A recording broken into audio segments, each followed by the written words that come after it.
नमस्कार, स्वागत है आपका अजीत अंजुम जी के यूट्यूब चैनल पर। मैं हूं अशोक वानखड़े।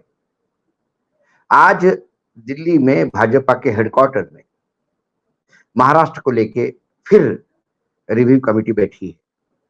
ये तीसरी या चौथी मीटिंग है। लोकसभा चुनाव में बुरी तरह महाराष्ट्र में हारने के बाद लगातार समीक्षा बैठकें चल रही है और आज की बैठक खास इसलिए भी है कि आज पार्टी के सर्वे सर्वा मध्य महाराष्ट्र जिनके भरोसे था, देवेंद्र फडणवीस जो उप मुख्यमंत्री भी है, जो गृह मंत्री भी है, जो पार्टी में सब कुछ थे, लोकसभा चुनाव की पूरी रणनीति उन्होंने तय कर ली थी महाराष्ट्र में और 48 में से मात्र 9 सीटों पे सिंगल डिजिट बीजेपी आई। ऐसा शर्मनाक प्रदर्शन बीजेपी ने कभी सोचा नहीं था। इसकी रिस्पॉन्सिबिलिटी लेते हुए देवेंद्र फडणवीस ने बहुत पहले घोषणा की थी कि मैं मेरे पद से मुक्त होना चाहता हूं, उप मुख्यमंत्री पद से मुक्त होना चाहता हूं और गृह मंत्री पद से भी मुक्त होना चाहता हूं और मैं पूर्ण रूप से फ्री होके संगठन के लिए काम करना चाहता हूं और फिर से एक बार संगठन में कसावट लाके आने वाले विधानसभा चुनाव जो 4 महीने में है, उसमें हम वापस सत्ता में आए, इसका प्रबंध करना चाहता हूं। सवाल है कि देवेंद्र फडणवीस अब इस्तीफा दे रहे हैं कि जब 2 या 3 महीने बचे। 3 महीने में वैसे भी अब थोड़ी देर कुछ महीनों के बाद मतलब सितंबर अक्टूबर में चुनाव होने हैं, तो फिर हम जून में हैं, जुलाई अगस्त 2 महीने हैं, फिर आचार संहिता लग जाएगी। तो 2 महीने में करने के लिए कुछ भी नहीं सरकार के पास, सिवाय इसके कि जो पुराने पेंडिंग काम है वही खत्म करें।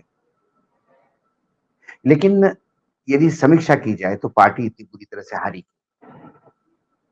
क्या देवेंद्र फडणवीस रिस्पॉन्सिबल है या शिवसेना को तोड़ने का प्रयास, शिवसेना को तोड़ के सरकार बनाना और एक स्थिर सरकार होते हुए भी फिर राष्ट्रवादी कांग्रेस को तोड़कर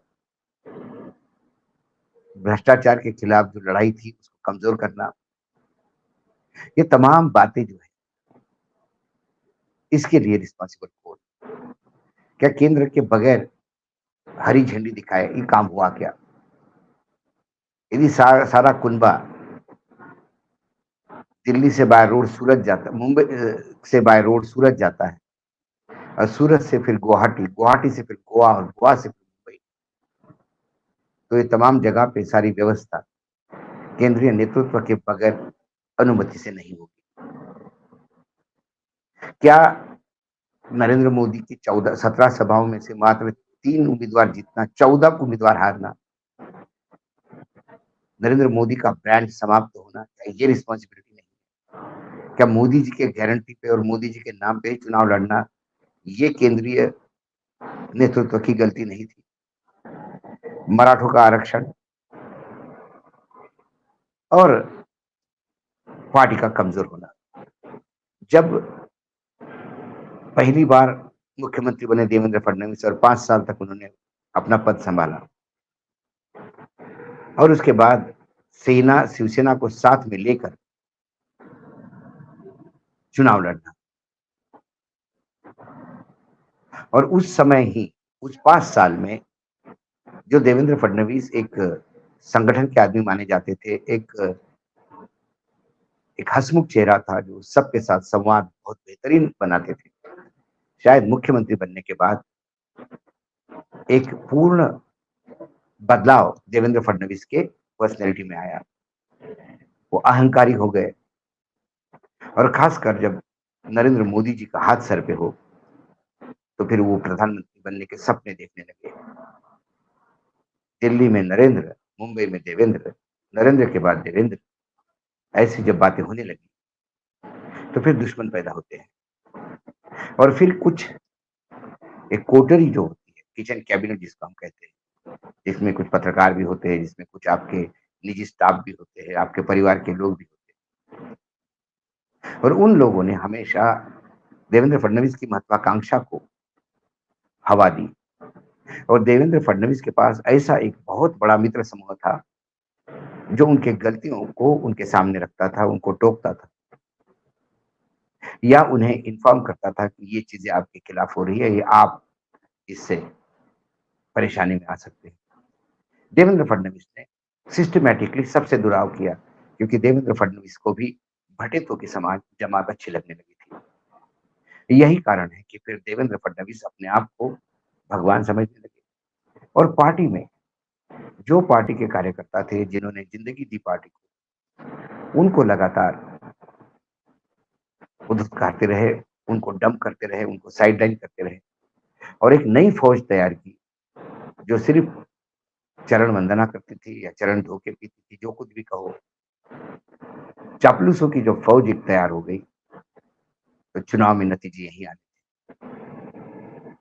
हम बार बार अजीत अंजुम जी के शो पे भी हमने कहा था कि भाजपा सिंगल डिजिट पे आएगी। वो इसी बलबूते पे कहा था, कोई कुंडली देख के नहीं कहा, क्योंकि भाजपा को इस बार यदि सिंगल डिजिट पे लाया तो ये विपक्ष से ज्यादा भाजपा के कार्यकर्ताओं की उसमें कंट्रीब्यूशन है, क्योंकि कार्यकर्ता ही दूर रहा, चाहे विदर्भ हो, चाहे मराठवाड़ा हो, चाहे मुंबई हो, हर जगह पर कहीं ना कहीं। और फिर जब महाराष्ट्र का इंटरेस्ट आता है तो कहीं ना कहीं उसको बचाने में असफल रहे। खासकर महाराष्ट्र से जब उद्योग चले गए, उसका एक बहुत बड़ा इम्पैक्ट लोगों के मानस पे आ गया कि जब तक दो गुजराती दिल्ली में बीजेपी में शीर्षस्थ स्थान पे है, तब तक महाराष्ट्र को कुछ नहीं मिल सकता। महाराष्ट्र और गुजरात का कंपटीशन बहुत पुराना है, ये प्रतियोगिता युद्ध में बदल गई थी और महाराष्ट्र से मुंबई से कई कार्यालय गुजरात शिफ्ट किए गए। ये कहीं ना कहीं मुंबई कर को खासकर उनके दिल में चोट कर गई, इसीलिए बॉम्बे में, मुंबई में भाजपा का सुपड़ा साफ हुआ।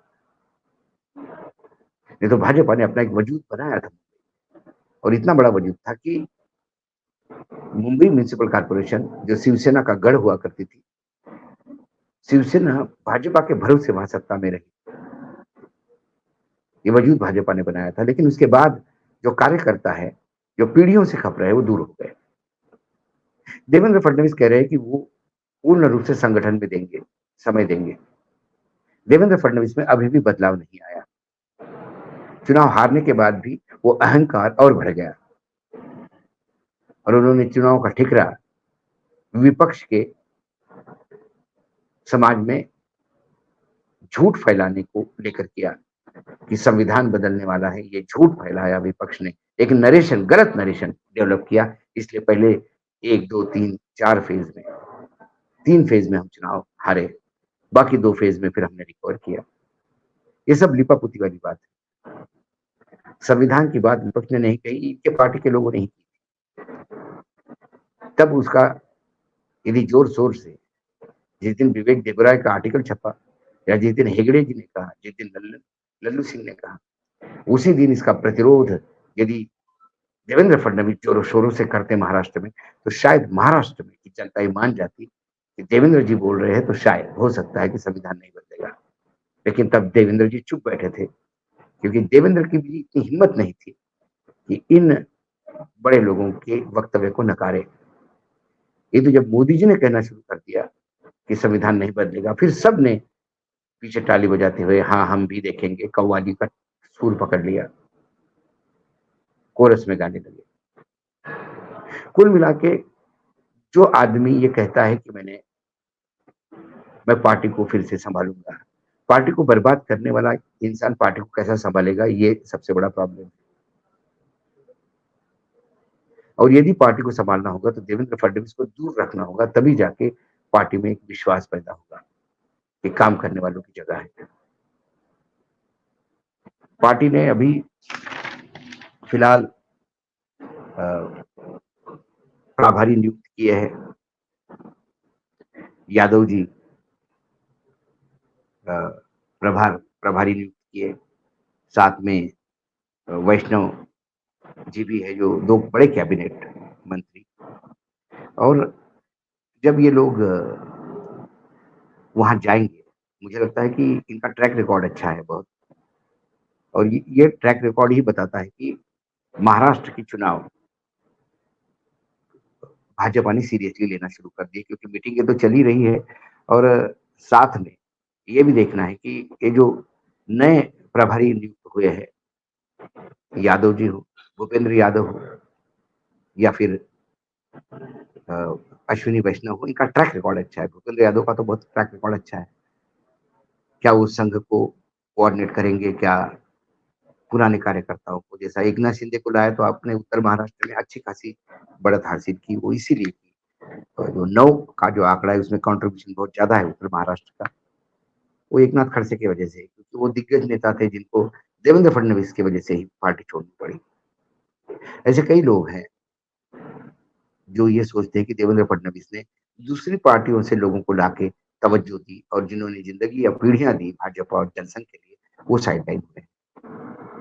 तो क्या देवेंद्र फडणवीस में पूरा तो बदलाव आता दिखाई नहीं देता।